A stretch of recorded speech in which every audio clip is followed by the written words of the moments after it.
Hey everybody, welcome into Watch Me Wednesday episode number 31.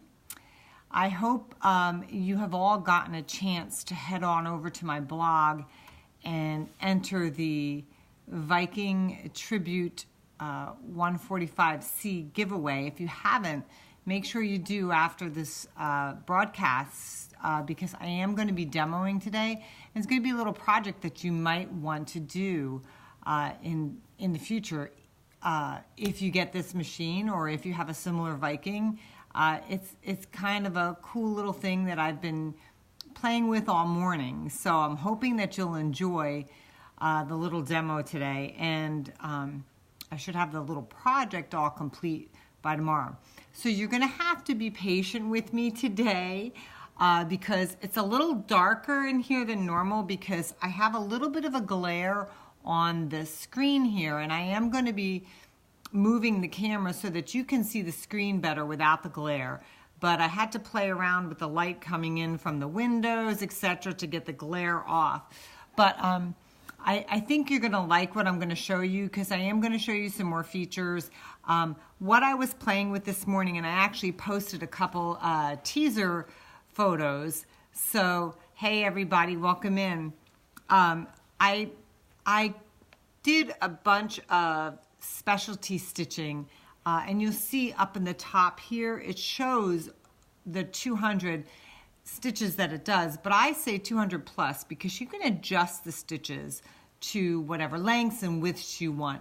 So now's the time if you want to share this video with others so they can see what we're going to do and see the project that I'm going to be showing you. It's going to be cool. So hit that share button.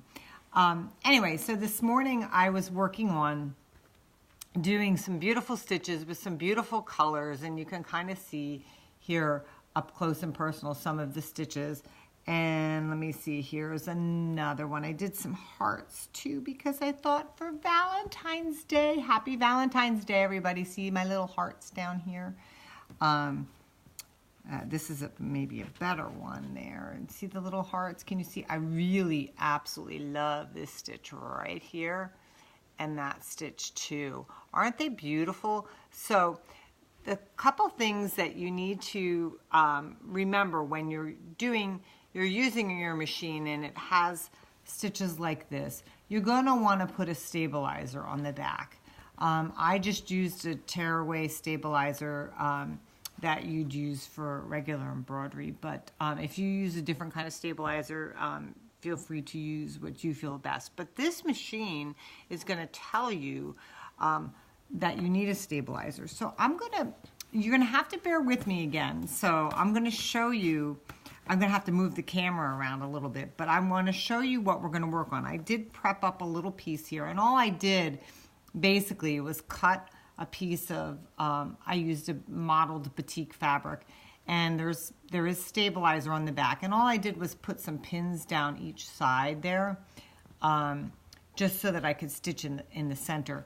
These are going to work up these 4 pieces that I did before. This was one, I made 4, well, I made one big piece, but, so there are 4 different pieces, and I made one large piece this morning, and then I cut them down into these 6.5-inch squares because I'm going to put them together, and that's going to be the project I'll show you next week. Hopefully I'll have it done by then, but it's pretty simple. But a cute little thing for you to do. So anyway, so you're going to prep up your block. I cut a 6.5-inch piece of fabric and then a 6.5-inch piece of stabilizer. Now we'll probably end up cutting this down smaller, but that's okay. So, are you ready? I hope so. So hit that share button because I'm going to show you how this is used. Now I'm going to angle the camera down and I'm going to turn it towards me a little bit. So pardon my hand in front of the camera at the moment because I want you guys to see what we're going to do. So as I showed you before, these are all the different stitches. So it does give you that reference up here. So you can see there's lots to choose from. But if you look right here, it shows 1, 2, 3, 4. So there's 4 different lines of stitches, and within there's this black line down the center, and it actually numbers the stitches. It might be a little difficult for you to see because thanks for sending me the hearts, everybody, on Valentine's Day. I hope you guys are having a good Valentine's Day. So each line has 50 stitches in it, which gives you the 200. But remember, I said you can adjust your stitches, and that's why I say there's 200 plus stitches, okay? So basically what you're going to do is you're going to come here and you're going to figure out which stitch you want to try, okay? So I think I want to do line 2, stitch number 30, because that looks like a pretty cool stitch. So what we're going to do is we're going to come over here to our exclusive sewing advisor, okay? Now this is where it shows you all that information, okay? Here's your presser foot, and it tells you presser foot A.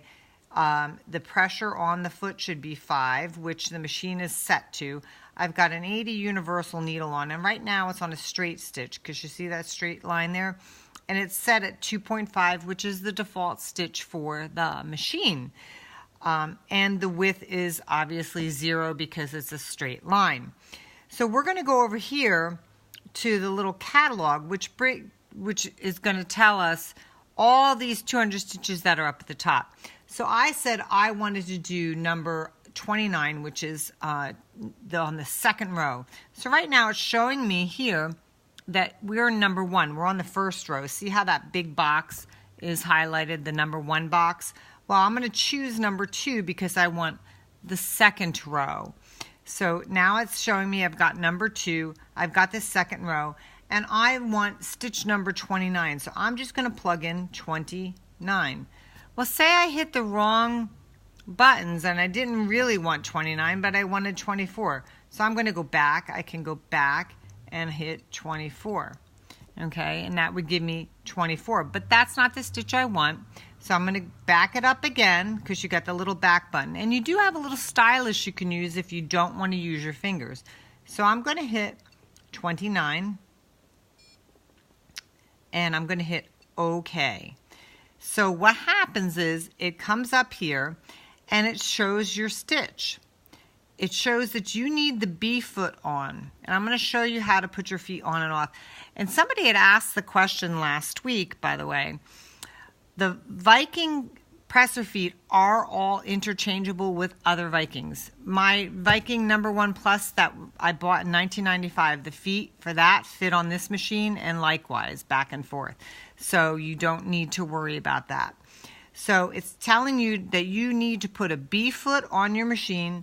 You need to have presser foot pressure of 5. You need stabilizer. It's suggesting that you need stabilizer. That's what that little rectangle is there, okay? You need an 80 universal. And this is your stitch, again, your stitch width or your stitch length and your width. So this one, we can actually lengthen it if we want. See how it changes what the stitch is going to look like. So now it's up to 16th, or we can shorten it if we want it closer together. Okay, do you see how that changes the stitch? It's pretty cool. So I'm going to put it, let's say 14. But it won't let you make it wider because the B foot only has such, it only opens up so much. It won't let you make it wider, but you can make it skinnier if you wanted. But I'm going to keep it at its widest because I want it at the 7.0. So now you're all ready. So you need to get your thread in your machine, and I have some blue thread in there. And then I'm going to show you how the feet go on and off this machine. It's really cool. So we're going to come on over here, and the feet for this machine, they just pop on like that, or they pop off, and they pop right on, just like that. Really simple. Let me show you again. You just push down to get it off. There's a little catch that it catches on, and they just pop right on. Really simple, simple, simple, simple. And again, they fit the same, every machine, every Viking, you can interchange the feet. So now I'm hoping that you're going to see this well enough. So, because I'm at an odd angle here. So you can go ahead and you can use your foot pedal, or you can use the stop start button. So let me show you up here. There's the stop start button, okay? And then there's a speed control. Now, I've been using the stop start button all day and then adjusting the speed as I see fit. So let's see if I can angle the camera up just a little more so you can see what I'm doing while I'm... Okay, so I'm just gonna go ahead and hit that start button. Okay, so it's gonna get going. And I'm gonna take the speed down a little bit, just so you can see how the speed goes down, and if I don't like it that slow, I can take it back up. Slow it down, okay? Pretty simple. When it gets to the end, you're just gonna hit stop. It stops it. Then you can go ahead and you can hit the scissors button, and it will cut for you so that you can go on to the next stitch. Now, so see how pretty that stitch came out? Okay, so now I want to do another stitch, and I want to do another color because I want to replicate kind of what I did here. So for those of you who are just joining in, I did multiple colors, okay?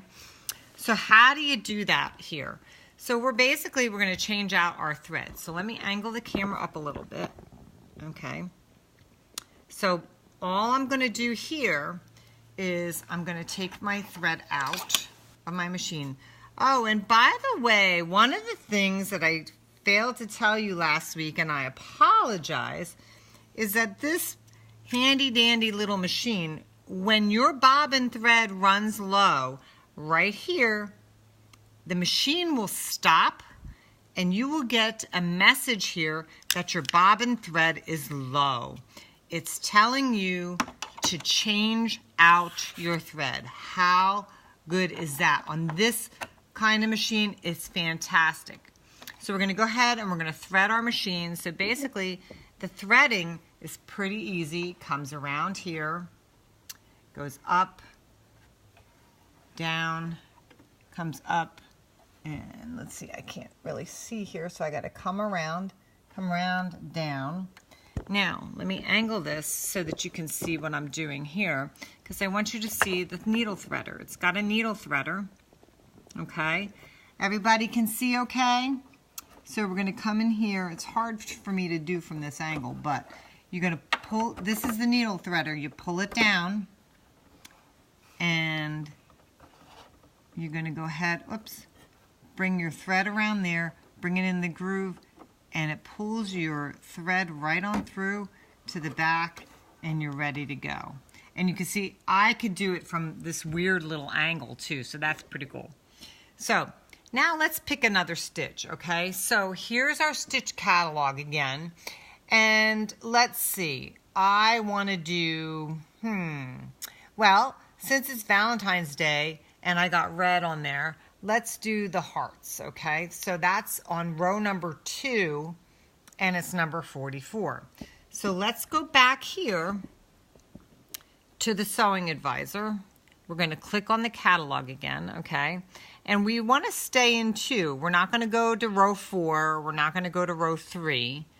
And we want to stay in 2. And then we want to select number 44, 4, 4, and hit OK. And there it gives me my hearts again, okay? And it tells me again the things we want to check before we sew. We want our B foot. We want the presser foot pressure to be 5. We want stabilizer. And if you want to adjust your stitch width or length, you can do that. So you can go make it longer or shorter, which is really cool. So I think we'll do shorter. We can't make it wider because of the foot, but we can make it skinnier. But I think if you make it too skinny on here, you lose the hearts. So we're going to stay with what it's suggesting. So this is why I say it's got 200 plus stitches, because you can adjust. So now we're going to come back over here, and we're going to, I'm going to show you how to stitch it out. And again, we're going to use the stop start button. We are not going to use the foot pedal because we don't need to. So I'm going to put the presser foot down, okay? Can you all see? And I hope you've hit that share button because this is pretty cool stuff. So I'm going to hit the start button, stop start, and again, we can adjust the speed. So if I want to go faster, I can go faster. I can go faster yet, or I can slow it down. So we can get it really slow if we wanted. But this seems to be a nice pace, and I'm just trying, from my angle, I'm just trying to line up the edge of that presser foot with the edge of my other stitch that I did, just to kind of keep it in line. Let's get that going a little faster so we can get to the end.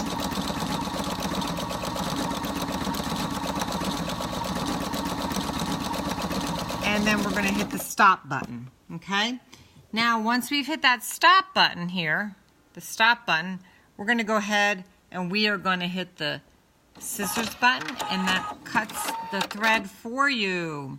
Love that, okay? Love that.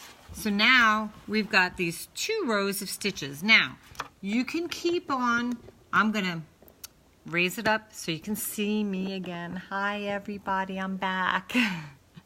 So, we did 2 sets of stitches on here, and we can fill it out. I started, like I told you, I started out with a much larger piece of fabric, and then I cut them down into the smaller ones, which gave me a chance to do a little bit more variety of stitches to use. Now, I'm going to make these into a little quilted project, which I will share with you next week to show you what I did. But a lot of people would love to use these, so you can embellish. If you're a bag maker, how fun would that be to embellish a bag? You can even do like little snippets, cut these into little snippets. And if you're really creative and you like to do like cards and things like that, you can paste them on cards. And then send them. You can do little postcards. You can embellish. What about embellishing those jeans that you have? Maybe running a decorative stitch down the side seam, or on a pocket, or on a shirt. You can do that. But get creative. Think of something you can do. Here's a cool thing, and I saw. And I believe there's a craftsy class for it too called Stupendous Stitching. So say you have a pincushion like this, right? You can start off with the pieces, and you can embellish these pieces with stitches like this. Cut them up into what they're supposed to be.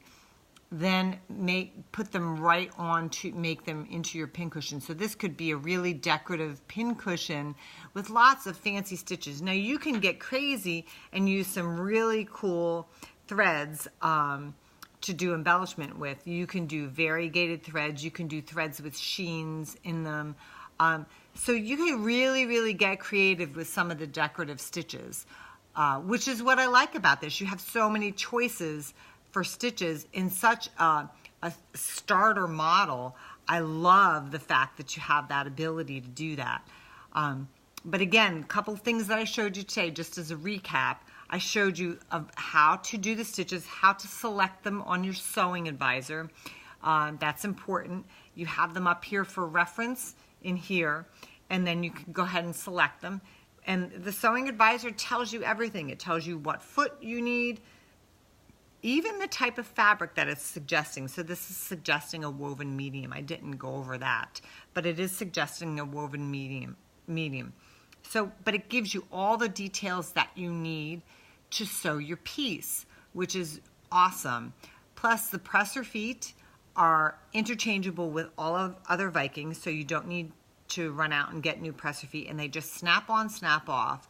No big boxes to lug around or anything with a lot of presser feet, because they store right in the back part here. You've got this little storage tray back here behind the machine. It's hard for me to get out at this angle, so I apologize. So they store in there. You've also got, I demoed the scissors, which it'll cut your thread at the end, the start-stop button. I didn't use my foot pedal once, so I didn't need to do that. And also the speed. So when you start and stop, you can do the speed. So if you say you go to a retreat or a class and you've forgotten your foot pedal, no worries, you don't need it because you have that start stop button. How cool is that? So this machine has a lot of little features packed into it. Next week I'm going to be doing another demo, and that'll be the end. That I think next week. Oh, maybe not the last day of the giveaway. We have till the end of the month. But somebody lucky is going to win this machine. If you have not entered the giveaway for this machine, please do so. Head over to my blog. I will put the link for the giveaway in the post after I repost this video today. That way you can head over there and enter. So share the video. Let's share the love. It is Valentine's Day. Share the video so that your friends can get in on the giveaway too. You have multiple ways to enter. I believe there's at least 10 ways to enter, if not more. So the more times you enter, yes, Faye, high-end features at a great price point. That is so true. That is one of the things that Viking is really good at, putting high-end features in a machine that you can afford. So that's really, really important. So share the love. Thank you, Teresa, for sharing. Share the love on Valentine's Day. Let's get people to enter the giveaway, because I know there's some people out there who really could use a new machine. Possibly you want to upgrade, or you just want a machine that you can take with you to classes and retreats. I think anybody who gets this machine would enjoy it. Thanks for all the love, guys. I'm wishing you all a happy Valentine's Day. I hope you have a fantastic day with whomever you love, and that they share that love right back with you, because I love you guys. Happy Valentine's Day, and I'll see you all next week. Bye-bye.